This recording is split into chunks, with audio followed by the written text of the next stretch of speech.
Oke, bismillahirrahmanirrahim. Assalamualaikum warahmatullahi wabarakatuh. Selamat berjumpa di pertemuan perdana kita ya.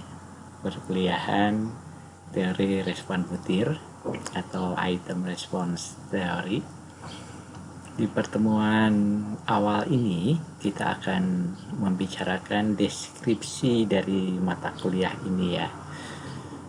Bagaimana sistem perkuliahannya, bagaimana evaluasinya, bagaimana bentuk perkuliahannya ya, sampai beberapa referensi utama yang digunakan di perkuliahan kita ini. Oke, jadi mata kuliah ini merupakan kelompok mata kuliah keahlian khusus ya, MKKPS, mata kuliah keahlian khusus program studi. Jadi bentuknya itu pilihan yang sekarang kita kenal dengan mata kuliah KMMB, Kampus Merdeka Merdeka Belajar. Ini dari Mas Menteri, 2 SKS, dan sangat diharapkan Anda sudah mengambil sebelumnya sebagai prasyarat itu terkait evaluasi pembelajaran fisika, kemudian statistika dasar. Nah, KMMB artinya bisa dipilih di luar prodi pendidikan fisika. Jadi mungkin saja di sini ada dari prodi lain. Nah, sangat diharapkan Anda sudah mengambil mata kuliah evaluasi pembelajaran, mungkin ilmu komputer gitu ya, atau matematik atau biologi atau kimia gitu. Tapi intinya terkait evaluasi pembelajaran. Nah, perkuliahan ini tujuan utamanya ini adalah membekali Anda sehingga Anda bisa memahami prinsip dasar dari teori respon butir yang kita singkat berikutnya dengan TRB saja ya. Kemudian Anda juga dibekali sehingga bisa mengidentifikasi perbedaan antara TRB dengan TTK, teori tes klasik yang sudah biasa kita lakukan. Anda juga diharapkan bisa mengestimasi parameter nanti, baik parameter butir ataupun parameter kemampuan dari peserta, dari subjek, dari responden. Nah, kemudian kita juga akan menggunakan beberapa aplikasi komputer. Diharapkan nanti Anda familiar ya. Ada software yang add-ins sifatnya di Excel, itu EIRT. Ada yang freeware, EIRT Pro, WinStep juga bisa kita pakai nanti. Ada yang free-nya, ada yang berbayar. Ya minimal yang free-nya dulu lah ya. Nah, materinya kita akan berbicara tentang asumsi dari TRB ini. Tapi sebelumnya, di awal sekali kita akan sekilas berbicara tentang teori tes klasik yang sudah Anda pahami ya. Nah, di situ kan ada parameter tingkat kesukaran, daya pembeda, dan sebagainya lah ya. Nanti akan kita kaitkan dengan asumsi TRB. Asumsi ini ada 3 ya. Yang pertama itu terkait dengan studi dimensi ya,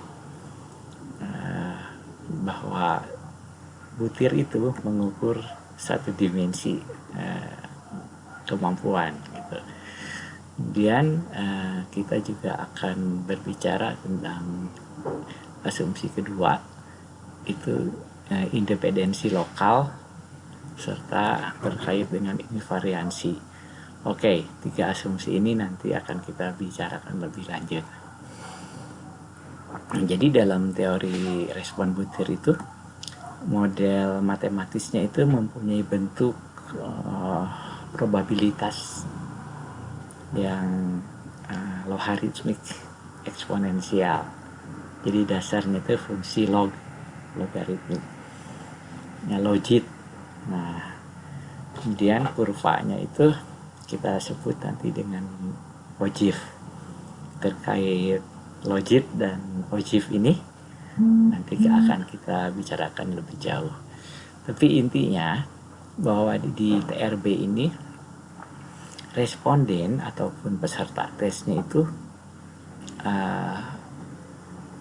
menjawab butirnya itu, butir tes ya, sangat bergantung kepada kemampuan subjek dan karakteristik dari butir itu. Nah, ini berarti bahwa peserta tes atau responden ya itu yang punya kemampuan tinggi akan mempunyai probabilitas menjawab benar. Demikian pula sebaliknya, yang kemampuannya rendah itu probabilitasnya akan kecil untuk bisa menyelesaikan tes kita. Oke, kemudian kita akan bicara model dikotomi ya. Dikotomi maknanya itu dua gitu ya, dua kemungkinan. Kalau nggak benar ya salah, kalau nggak nilainya 0 ya 1 gitu. Itu seperti multiple choice gitu ya. Nah, kita akan bicara 1 parameter logistik, 2 dan 3 parameter logistik di dikotomi ini. Kita juga akan bahas tentang politomi. Poli banyak, jadi skor atau nilainya itu tidak 0, 1 saja. Katakanlah dalam skala 10 ada yang 0, ada yang 1, ada 2, ada yang 7, ada 8, ada yang 10 gitu.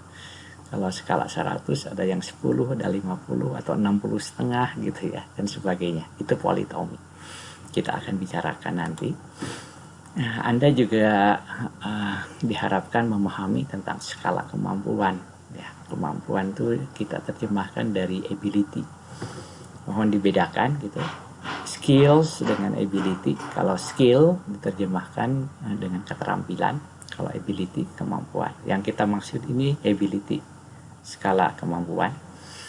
Kita juga akan bahas tentang estimasi parameter ya, baik parameter butir, parameter tes ataupun parameter dari responden atau peserta. Nah, kita juga akan bicara tentang KKB, karakteristik kurva butir, dan karakteristik kurva tes, KKT. Jadi tes itu kan kumpulan dari beberapa butir gitu. Kita akan bahas juga fungsi informasi. Kemudian dari FI ini kita bisa menafsirkan reliabilitas dan validitas dari butir atau tes itu. Nah, terakhir kita akan bicara salah satu model 1 parameter logistik ya, yang dimodifikasi gitu sehingga sifatnya itu ada nuansa polinya, politomi yang kita kenal dengan model Rush model ya. Itu kira-kira materi utamanya. Nah, kemudian terkait evaluasi ya. Nah, ini nanti Anda ada yang harus dikerjakan berupa tugas-tugas ya. Tugas ini bisa jadi analisis ataupun sintesis dari bagian buku, book chapter gitu, ataupun dari resume perkuliahan kita, atau juga dari analisis sintesis jurnal. Nanti ada tugas-tugas itu, atau juga tugas ini berupa report dari praktikum. Jadi kuliah ini ada praktikumnya, itu juga bagian dari tugas. Kemudian bagian kedua ada UTS dan terakhir UAS ya. Mungkin UTS di pertemuan 8 gitu ya, dan UAS di terakhir di pertemuan 16. Bobot komponen-komponen ini sama, tugas UTS UAS itu. Oke. Kita akan bicara sistem perkuliahannya ya. Jadi perkuliahan kita ini daring 100%. Kalau boleh saya bagi, daring ini ada yang sinkron. Ya, kita bisa mungkin nanti kita beberapa pertemuan menggunakan Zoom meeting ya. Jadi Anda bisa mendengar langsung ketika saya bicara. Anda melihat wajah saya saat itu juga, dan saya melihat wajah Anda saat itu juga. Jadi waktunya sama, sinkron itu artinya ya. Ada juga yang asinkron. Saya mau menggunakan spot ya, upi.edu. Jadi bahan ajar ataupun tugas itu akan diupload di spot. Ketika Anda download kan nggak bersamaan dengan ketika saya upload. Ketika Anda baca juga nggak sama waktunya dengan ketika saya upload gitu ya. Demikian pula dalam mengerjakan tugas, itu asinkron ya. Itu kira-kira deskripsi utama mata kuliah kita gitu. Nah, oke. Ada beberapa referensi utama ya. 1, 2, 3 ini yang utamanya gitu.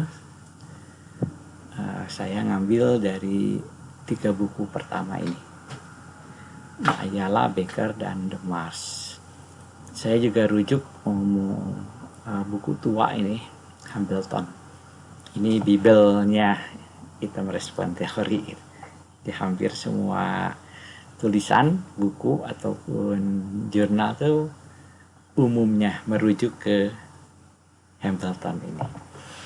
Oke, itu kira-kira gambaran umum dari perkuliahan kita ya.